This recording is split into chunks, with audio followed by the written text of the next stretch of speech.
만약에 한 나라가 다른 나라에, 그것도 현직 대통령을 말이죠.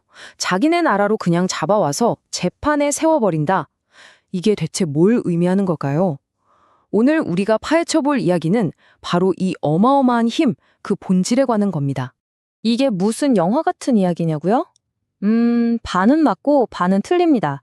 이건 가상의 시나리오지만 아주 허무맹랑한 소리는 아니에요. 실제로 2020년에 미국이 베네수엘라의 니콜라스 마두로 대통령을 마약 테러리즘 혐의로 기소했거든요. 오늘 우리가 그려볼 그림은 바로 그 기소장을 미국이 직접 집행하기로 마음먹는다면 어떤 일이 벌어질 수 있는가, 바로 그겁니다. 국경도 한 나라의 주권도 그냥 무시되는 이 상황. 도대체 어떻게 한 나라가 이런 엄청난 일을 실행할 힘을 갖게 된 걸까요? 그 답은요, 바로 세 가지 핵심 역량이 아주 정교하게 맞물려 돌아가기 때문입니다.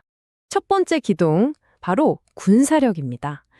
근데 우리가 생각하는 그런 전면전, 나라 하나를 점령하는 그런 힘과는 완전히 다른 개념이에요. 이건 딱 한 명의 목표물을 아주 정확하게 제압하는 힘, 바로 정밀 집행 능력입니다. 그러니까 이 작전의 목표는 나라를 부수는 게 아닙니다. 딱 한 명, 목표 인물 한 명을 정확하게 그리고 살려서 데려오는 거죠. 군사력을 마치 경찰의 특수기동대처럼 사용하는 거예요. 정말 정밀한 집행 능력이죠. 자, 이 부분을 한번 보세요. 여기서 진짜 흥미로운 건 단순히 탱크가 많다, 비행기가 많다 이런 게 아니라는 겁니다. 핵심은 전 세계 어디든 즉시 전력을 보낼 수 있고 목표를 죽이는 게 아니라 산채로 데려올 수 있는 고도로 전문화된 능력, 그리고 이 모든 걸 하나로 묶는 지휘 시스템에 있는 거죠. 이건 힘자랑이 아니라 아주 정교한 외과 수술에 가깝다고 봐야 합니다. 하지만 군사력만 있다고 이 공식이 완성되는 건 아닙니다. 사람을 잡아왔다고 쳐요. 근데 그 사람을 헌법적으로 심판할 수 없다면? 그건 그냥 납치죠. 여기서 바로 미국의 두 번째, 그리고 어쩌면 더 무서운 힘이 등장합니다. 바로 법의 긴 팔입니다. 이 말이 지금 상황의 본질을 정말 정확하게 꿰뚫고 있어요. 물리적으로 제압하는 걸 넘어서 합법적인 사법 절차라는 틀 안으로 상대를 끌어들일 수 있는 능력이야말로 진짜 힘의 원천이라는 거죠. 아니 근데 이게 법적으로 말이 되나요? 다른 나라 대통령을 잡아오는데? 네, 말이 됩니다. 바로 이 커플스비 원칙이라는 것 때문인데요.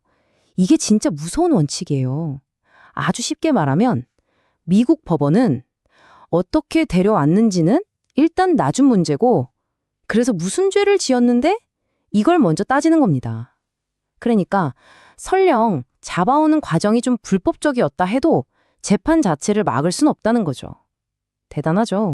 보통은요, 현직 대통령이나 왕 같은 국가 원수는 주권 면책 원칙에 따라서 다른 나라 법정에 서지 않아요. 그게 국제적인 룰이죠. 하지만 미국은 여기에 아주 중요한 예외를 둡니다. 아, 그 범죄가 우리 미국에 직접적인 피해를 줬다고? 그럼 얘기가 다르지. 주권이라는 방패 뒤에 숨을 생각은 마. 바로 이 법 해석의 차이가 미국의 사법권을 전 세계로 뽑게 만드는 겁니다. 자, 이 표를 한번 보시죠. 예전에도 파나마의 노리에가나 온두라스의 에르난데스 같은 지도자들이 미국 법정에 선 적이 있었는데 여기에 결정적인 차이가 하나 있습니다.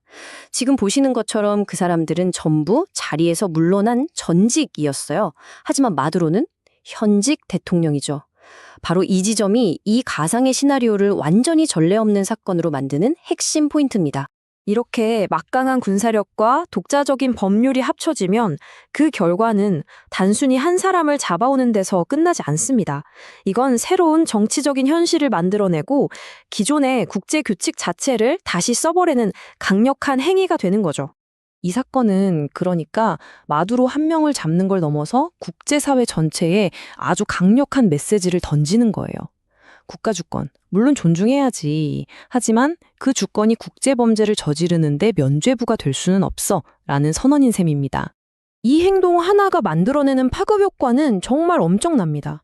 어떤 독재자들한테는 이제 국경도 안전하지 않다는 공포로 다가갈 거고, 동맹국들한테는 우리 편은 이 정도의 힘이 있다는 과시가 되겠죠. 그리고 전 세계적으로는 기존의 암묵적인 룰이 바뀌고 있다는 거대한 변화의 신호탄이 되는 겁니다. 자, 군사력, 법률, 그리고 정치적인 영향력, 이 세 가지가 어떻게 맞물려 돌아가는지 보셨죠? 이제 이걸 하나로 싹 묶어보겠습니다. 이게 바로 우리가 오늘 분석하려는 진짜 초강대국의 공식입니다. 여기서 제일 중요한 포인트가 뭐냐면요. 진짜 초강대국은 그냥 군사력이 세고 법이 강하고 이런 걸 따로따로 가진 나라가 아니라는 겁니다. 이 모든 걸 하나의 사슬처럼 쭉 연결해서 군사적인 행동을 법적인 결과로, 그리고 그 결과를 새로운 국제 질서로 만들어내는 능력, 바로 여기에 핵심이 있는 거죠. 이 4단계 사슬이 모든 걸 아주 명확하게 보여줍니다. 첫째, 잡을 수 있고, 둘째, 데려올 수 있고, 셋째, 재판할 수 있고, 그리고 마지막으로 그 결과를 국제적인 기준으로 만들어버릴 수 있는 힘. 이 네 가지를 모두 완벽하게 해낼 수 있는 나라는 솔직히 지금으로서는 딱 하나뿐이죠. 결국 이 가상의 사건은 마두로라는 한 사람에 대한 이야기가 아닙니다. 이것은 21세기에도 여전히 세계의 집행자 역할을 할 수 있는 시스템이 어떻게 작동하는지를 보여주는 가장 강력한 시연이라고 할 수 있는 겁니다. 이 질문에 대한 답은 결코 간단하지 않습니다. 어떤 사람에겐 이게 질서로 보일 수도 있고 다른 사람에겐 위험으로 보일 수도 있겠죠. 여러분은 어떻게 생각하시나요? 이 질문을 남기면서 오늘 분석을 마치겠습니다.